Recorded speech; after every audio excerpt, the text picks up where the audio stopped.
어제 상견례 끝나고 어머님 별 말씀 없으셨나? 식은 네 편한 날로 잡으라고 하더라. 그러면 3개월 뒤 마지막 주 토요일 어떤데? 오케이. 근데 뭐 이것저것 준비할 거 많다던데. 오빠가 열심히 준비할 거니까 걱정하지 마라. 역시 자상한 우리 오빠야. 고맙대. 우리 식은 아마 다음 달, 다다음 달.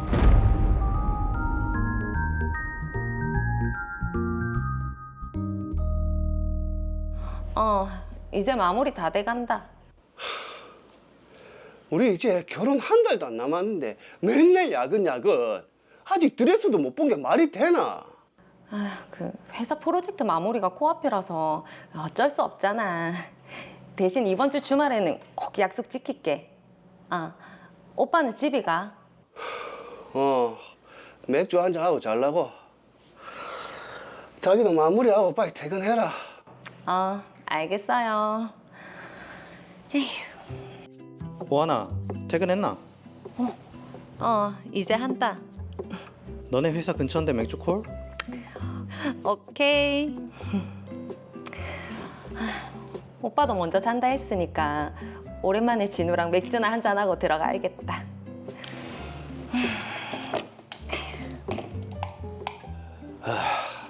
회사에서는 맨날 깨지고 여자친구는 바쁘다고 만나주지도 않고 결혼 앞둔 새신랑 신세가 와 이러노. 아이고 맥주 니밖에 없다.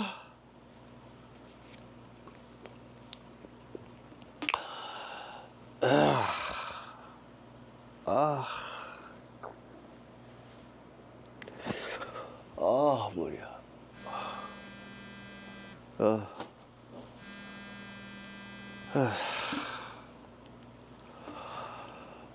창호야. 네? 뭐 집에서 술 한잔 마시고 있지. 뭐? 하나가 지금 남자랑 단둘이서 술집에 갔다고? 그래서? 그거 어딘데? 알겠다.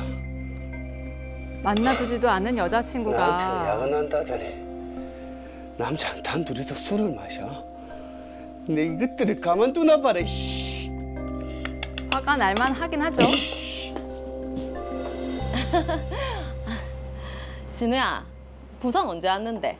출장 때문에 아침에 내일까지 있어야 되는데 저녁에 할 게 있어야지. 마침 너네 회사 근처에서 연락해봤다. 진짜 이게 얼마만이고. 우리 짠 한번 해야지. 그래, 반갑다 친구야. 짠! 오. 자, 한 잔 더 받아라. 좋네. 이거 먹어봐라, 이거 맛있다. 아유. 니도 먹어봐라.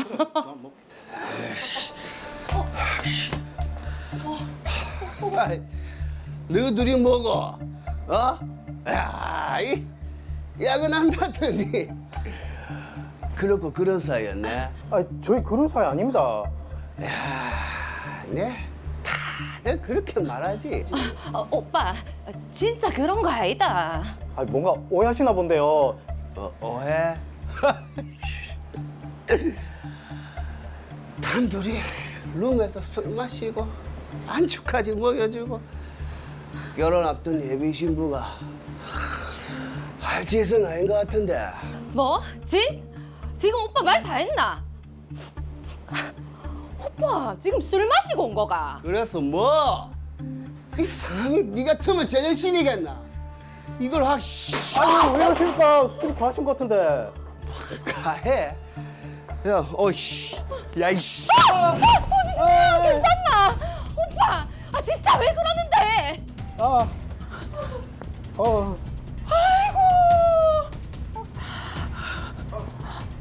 그 경찰서죠? 여기 사람이 다쳤는데 빨리 좀 와주세요. 아니라니까 진짜.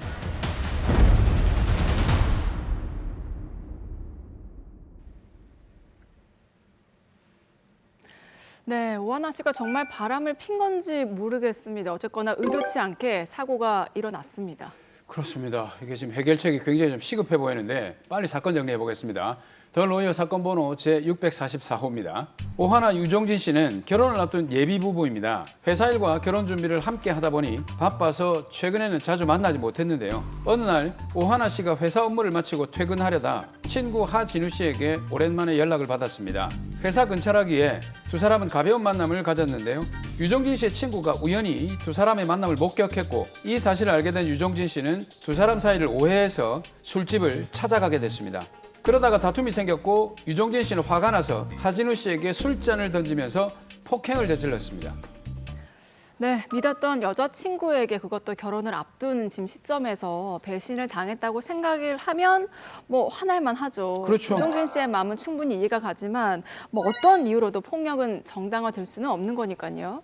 자, 임태랑 변호사님 어떻게 보셨습니까? 네, 유종진 씨가 오하나와 하진우의 관계를 오해한 것인지 실제 바람을 핀 것인지는 정확히 알 수 없지만 폭력이 정당화되기는 어렵겠죠. 그런데 저 장면을 보면 사실 누구라도 감정을 조절하기가 쉽지 않을 것 같습니다. 네, 뭐 그렇긴 합니다. 일단 그래도 영상에서 지금 유종진 씨가 술집에서 유리잔을 던져서 네. 하진우 씨를 공격을 했는데 이게 단순히 화가 나서 뭐 주먹으로 때린 것과는 법적으로 좀 차이가 있는 거죠. 예, 맞습니다. 맨손이 아닌 위험한 물건을 휴대하여 사람의 신체를 상해한 경우 상해죄 앞에 특수가 붙습니다. 네. 특수상해죄는 벌금형 없이 1년 이상 10년 이하의 징역에 처하도록 되어 있어 7년 이하의 징역 또는 벌금형이 가능한 일반 상해죄보다 훨씬 무겁게 처벌됩니다. 특수라는 단어는 바로 이 위험한 물건의 사용 때문에 붙는 것입니다. 근데 위험한 물건이라고 하셨는데 네. 이게 처음부터 뭐 칼을 들고 간다든지 그런 게 아니라 술집에 있는 유리잔으로 네. 한 거지 않습니까? 이게 지금 위험한 물건에 해당이 되는 겁니까? 유리잔은 위험한 물건에 해당이 될 수 있는데요. 참 이 위험한 물건의 의미에 대해서 여러 가지 정확한 의미가 무엇인지 혼란이 좀 있는 부분도 있을 것 같습니다. 일반인들 입장에서요. 네. 사무장님 보시기에는 이 펜은 위험한 물건이 될 것 같으세요? 펜. 위험한 물건이라면 기본적으로 그래도 뭐 도끼, 뭐 너무 무섭게 가시는데 칼, 아니면 강목 이 정도는 돼야 되지 않을까요? 이게 영화를 많이 보시고 영화에는 다 그렇게 나오니까 이거 위험한 물건이 아닐 것 같은데요. 이 펜에 이거를 눌러서 예. 모서리로 사람을 어, 찌르게 되면 그럼요, 예. 이것도 사람이 상처를 입고 다칠 수가 있잖아요. 끔찍합니다. 예, 이런 경우 펜도 위험한 물건이 될 수가 있겠죠. 그리고 만약에 우리가 앉아 있는 지금 의자, 이런 의자 역시도 만약에 들어서 사람을 쳤다면 이 네. 의자 역시도 위험한 물건에 해당할 가능성이 있습니다. 이처럼 위험한 물건은 물건의 본래 용도와 상관없이 사람을 해하는 데 사용되었다면 위험한 물건에 해당될 수 있습니다. 예를 들어 우리 사건과 같은 유리잔은 물론이고 자동차로 사람을 위협하거나 심지어 애완견을 이용해 사람을 공격하게 하는 것도 특수상해죄로 처벌된 사례가 있습니다. 네. 결국 물건 자체가 아니라 그 물건을 어떻게 사용했는지가 판단의 핵심 기준이 됩니다. 그러고 보니까 제가 아까 앞에 말씀드린 도끼도 나무 베는 데 쓰는 거고 칼도 역시 회 뜰 때 쓰는 거고 본래 맞습니다. 용도를 벗어나. 본래 용도를 벗어난 거면 위험한 물건이 되네요. 휴대폰 같은 경우에도 공격할 의도를 가지고 가격을 하면 이것도 위험한 물건이 맞습니다. 된다고 지난번에 저희가 한번 말씀을 드렸던 것 같은데 자 그런데 지금 만약 다친 하진우 씨도 같이 주먹 다짐을 했다면 네. 이건 어떻게 되는지도 궁금합니다. 보통 이게 쌍방과실이라고 하던데 예. 유종진 씨의 그럼 죄가 좀 감형되는 건가요? 흔히 쌍방폭행 또는 쌍방과시라는 말을 많이 쓰지만 법적으로는 각자의 폭행 행위가 별개의 범죄로 성립하는 것이 원칙입니다. 네. 즉 하진우 씨가 방어 수준을 넘어 유종진 씨에게 폭행을 가했다면 하진우 씨 역시 폭행죄로 처벌받을 수 있습니다. 다만 유종진 씨의 죄가 가벼워지는지는 다른 문제인데 우리 사안 같은 경우는 약혼자가 다른 남성과 술집에서 했던 행동 등 특수성이 고려될 것이고 쌍방이어서 서로 만약에 합의를 한다면 양형에서 상당히 참작될 것으로 보입니다. 자 그리고 유종진 씨의 난동으로 지금 가게도 엉망이 되어버렸습니다. 손님들도 다 나갔고요. 예. 이 부분에 대해서도 혹시 법적 책임을 지게 될까요? 네, 유종진 씨는 하진우 씨에 대한 특수상해죄 외에도 가게 주인에 대한 형사 책임을 부담할 수 있습니다. 바로 업무방해죄와 재물손괴죄인데요. 네. 유종진 씨가 술집에서 고성을 지르고 소란을 피워 다른 손님들을 나가게 한 행위는 가게 주인의 정상적인 영업 활동을 방해한 것이므로 업무방해죄에 해당할 가능성이 있습니다. 그리고 유리잔을 깨고 테이블과 의자를 넘어뜨려 파손시켰다면 이는 가게 주인 소유의 재물을 손괴한 행위가 되므로 재물손괴죄가 성립할 수 있습니다. 근데 이게 만약에 난동을 부리는 와중에 의자를 집어들어서 유리창을 깼다. 네. 그러면 이게 재물 손괴이긴 하지만 또 위험한 물건을 들었지 않습니까? 혹시 예, 맞습니다. 특수가 붙나요? 네, 맞습니다. 위험한 물건을 휴대하여 재물손괴죄를 범한 경우에는 특수재물손괴죄로 가중처벌될 수 있습니다. 네. 자, 그리고 형사처벌과는 별개로 또 가게 주인은 금전적인 피해도 있지 않습니까? 맞습니다. 이 부분에 대해서는 어떤 손해배상을 청구할 수 있을까요? 금전적 손해가 발생하면 민사소송을 제기해야겠죠.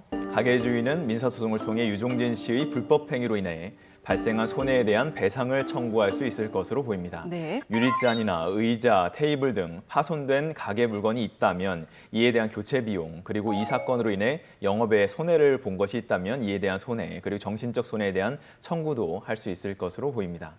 그리고 하진우 씨는 조금 이제 다쳤거든요. 이 부분에 대해서는 어떤 구제를 받을 수 있을까요? 네, 하진우 씨 역시 유종진 씨를 상대로 치료비나 향후 치료비, 위자료 등의 민사상 손해배상 청구 소송을 제기할 수 있을 것으로 보입니다. 네. 근데 이게 전체적으로 이 사건의 기본적인 그 원인을 보면 오하나 씨거든요. 이게 사건의 원인 제공자인데 혹시 법적 책임 같은 건 없습니까? 사무장님 좀 표정을 보면 유종진 씨의 굉장히 감정이입을 하신 것 같은데. 책임을 안 물으면 안 될 것 같은. 제가 결혼에 한번 깨진 적이 있어가지고. 그런 얘기를 왜 하시냐고요? 죄송합니다. 저희 사안을 보면 저희 사안에서 도의적 비난은 가능하겠지만 법적 책임까지는 묻기가 좀 어려울 것 같습니다. 네. 오하나 씨 행동이 유종진 씨의 폭력 범죄를 교사하거나 방조했다 이렇게 볼 수는 없어 보이잖아요. 단순히 감정을 자극했다는 이유만으로 형사 책임을 부담하지는 않습니다. 자, 그런데 유종진 씨와 지금 오하나 씨는 결혼을 앞둔 약혼한 사이인데 이 약혼을 좀 깨고 싶을 것 같기도 해요. 가능할지도 모르겠습니다. 근데 이게 만약에 약혼이 깨진다면 네. 유종진 씨 입장에서는 오하나 씨 그리고 친구인 이 하진우 씨에게 책임을 물을 수도 있지 않을까요? 예, 약혼자가 단지 친구와 식당에 가서 식사를 한 것만으로는 약혼 해제의 책임이 있다고 보기는 어렵겠죠. 하지만 만약 약혼한 상태에서 다른 이성과 부정한 행위를 한 것이 드러나면 약혼 해제를 통보하고 결혼 준비를 위해 지출한 비용, 예를 들어 예식장 계약금이나 예물, 예단 구입 비용 등의 재산상 손해와 약혼 파기로 인해 겪게 된 정신적 고통에 대한 위자료를 청구할 수 있습니다. 우리 사안에서는 정확하게 오하나와 하진우의 관계를 확인하기 어렵지만 사실 남녀친구 사이에 룸술집을 가서 네. 이렇게 자리에서 술을 먹고 이런 경우가 흔치 않잖아요. 그렇죠. 예. 유종진 씨 입장에서는 충분히 의심할 수 있는 상황으로 보입니다. 네, 이 사건 마무리해 보겠습니다. 마지막으로 유종진 씨께 한마디 남겨주시죠. 예, 약혼자가 실제 바람을 핀 것이 사실이라면 그리고 그 장면을 눈앞에서 확인한 것이라면 유종진 씨의 행동을 정당화할 수는 없지만 그렇다고 비난하기도 쉽지 않을 것 같습니다. 하지만 약혼자가 부정행위를 한 것인지 불명확하고 당시 유종진 씨는 술에 취해 현장을 갔던 상황이었습니다. 이런 상황에서 유리잔을 던지고 난동을 부린 행위로 유종진 씨는 민사상, 형사상 책임까지 부담할 상황에 부닥쳤습니다. 억울하겠으나 더 힘든 것은 이후의 합의 과정입니다. 피해자라고 생각했던 사람이 가해자가 되면 정신적으로는 더욱 고통스럽죠. 그럼에도 현재 상황에서는 합의를 진행할 필요가 있어 보입니다. 지금이라도 이성적으로 자신의 행동에 대한 책임을 다하고 피해 회복을 위해 최선을 다할 필요가 있을 것 같습니다.